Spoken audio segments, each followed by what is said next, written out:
Are all these bubbles in my hot tub from soap, or what's causing all these bubbles in my hot tub? I would say that too much foam or too many bubbles in hot tubs is pretty much the first complaint that a new hot tub owner is going to have. Everything starts really good. You're using the hot tub for a couple days, and within a few days' time, already you're noticing, well, there's a lot more foam than it used to be. Well, first of all, let's address how much foam is too much foam. Typically speaking, what you would do is run the hot tub with the jets on for a minute or two, let the foam develop, and then turn everything off. You'll notice that the foam dissipates pretty quickly. Everything that's still there in terms of foam, after 60 seconds, that's the problem right there. It's kind of normal to develop some suds, some foam in hot tubs just from the total dissolved solids and impurities and oils and things like that that exist within hot tub water. So it's not uncommon to get foam, but it is uncommon to get persistent foam, foam that doesn't really go away. You turn off the jets and that foam just kind of stays there and hanging out in big globs. That's pretty gross, and it's not supposed to be like that. So what would cause something like that? Well, there's a few things that it could be.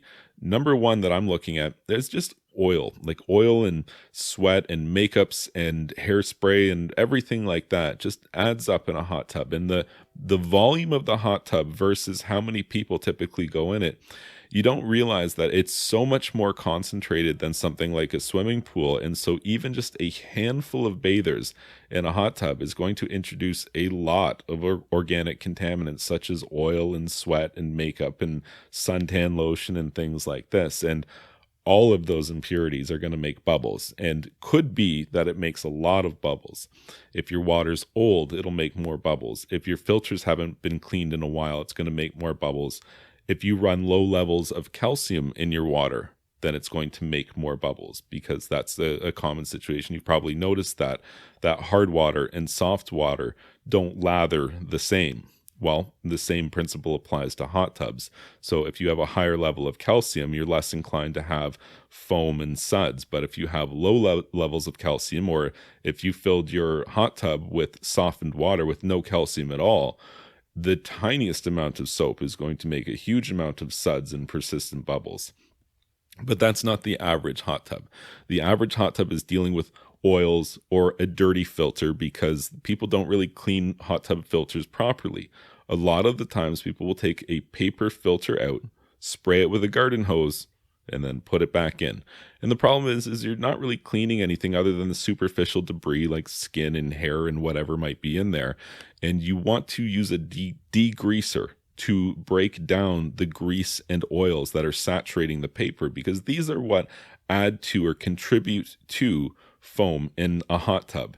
And I guess, as I said, the low calcium, you really shouldn't run a hot tub with no calcium. You do want to maintain calcium hardness levels that are higher than 0, because you're going to find even just the smallest amount of residue, like on your bathing suit from when you did your laundry, that's going to be enough to have bubbles climbing up and falling over the sides of the hot tub.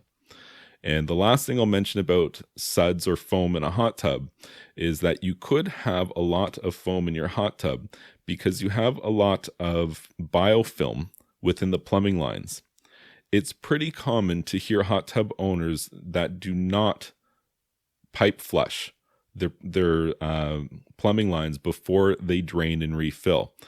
And if that's you, if you're sitting here going, well, pipe flush, I don't know what you mean. Like, yeah, I drain and refill my hot tub, but I don't do any pipe flush or anything that you would call that. Well, that might be a problem, because you can develop bacteria within the plumbing lines. Like, most of the bacteria in your hot tub isn't stuck to the shell or floating around in the water. It's actually kind of stuck inside the plumbing lines in the form of biofilm. And it will definitely build up over time, and it will absolutely contribute to foam and bubbles in hot tubs. So you would want to use a pipe flush product in the water before you drain your hot tub, every time you drain your hot tub, to help reduce in that. If you found this information helpful, please be sure to like this video and subscribe to my YouTube channel. And you can check out my website, swimmingpoolsteve.com.